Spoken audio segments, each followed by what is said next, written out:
চলো আজ আমি কী রান্না করছি তোমাদেরকে দেখাবো। তো আমি অল্প করে মাংস আর একটু ওল নিয়ে নিয়েছি। ওলটা এখন ভালোভাবে ধুয়ে নেব। দেখো আমি ওলটা ধুয়ে নিয়ে চলে এসেছি, সাথে মাংসটাও আর যা মশলাপাতি লাগে সব নিয়ে চলে এসেছি। যেহেতু চুলোই রান্না করবো তো চুলোর ধারে সব গুছিয়ে নিয়ে চলে এসেছি। এদিকে পেঁয়াজটাও কেটে নিয়েছি। এবারে আমি চুলোর জালটা ধরিয়ে নেব।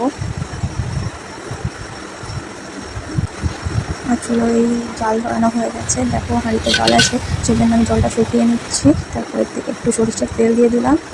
তেলটা গরম হয়ে গেলে দুটো এলাচ এবং একটু ছোটো দারচিনি দিয়ে দিলাম। তারপরে পেঁয়াজ কুচি দিচ্ছি। পেঁয়াজটা লাল লাল হয়ে গেলে এবারে আদা রসুন বাটা দিয়েছিলাম। এবারে মাংসটা আমি ঢেলে দিয়েছি, তাতে লবণ, শুকনো লঙ্কা গুঁড়ো আর মিট মশলা আর মরিচ দিয়েছিলাম, দিয়ে ভালো করে নাড়াচাড়া করে নিচ্ছি।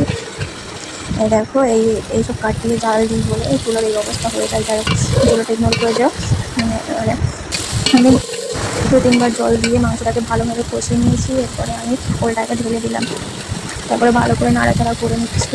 যেহেতু আমি আগে মাংসে হলুদ দিইনি, তাই এবারে আমি হলুদটাও একটু দিয়ে দেবো।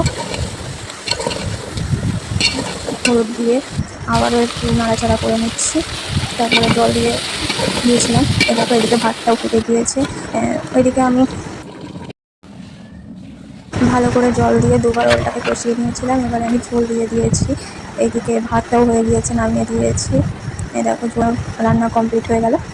এবার তোমরা বলো কেমন হয়েছে। একটু ঝোলটা বেশিই রেখেছিলাম যেহেতু ওল বসে যাবে পরে। তো বলো কেমন হয়েছে, জানিও কিন্তু।